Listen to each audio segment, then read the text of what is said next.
Je voulais, Monsieur le ministre, d'abord vous féliciter pour votre volontarisme. Ça fait 10 mois que vous êtes aux manettes et je pense que vous êtes en train de montrer que le déclin industriel en France, c'est pas une fatalité,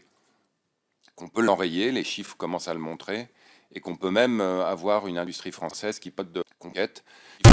Tout le monde n'était pas né dans les années 70 dans ce nouveau Parlement, mais moi je me souviens de l'équipe d'Italie qui à l'époque remportait partie après partie en jouant ce qu'on appelait le catenaccio, qui était on défend, on défend, on défend, et puis de temps en temps avec un peu de chance on marque un but.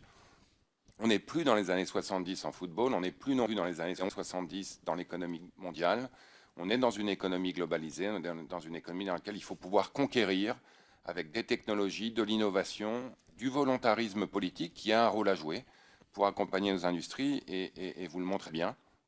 Il faut aussi savoir défendre dans le football moderne, il faut aussi savoir défendre dans l'économie moderne, et ça aussi vous le montrez, Monsieur le Ministre. L'exemple, j'en ai des tonnes depuis 10 mois, mais l'exemple peut-être le plus parlant de cette nouvelle stratégie industrielle, c'est ce que vous avez fait en défense et en attaque sur STX. Vous avez été capable de nationaliser temporairement une entreprise pour laquelle vous considérez que le deal n'était pas là,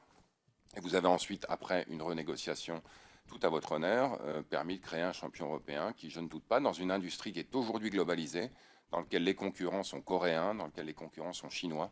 montrer qu'on pouvait créer un champion global. Et donc, merci pour tout ça.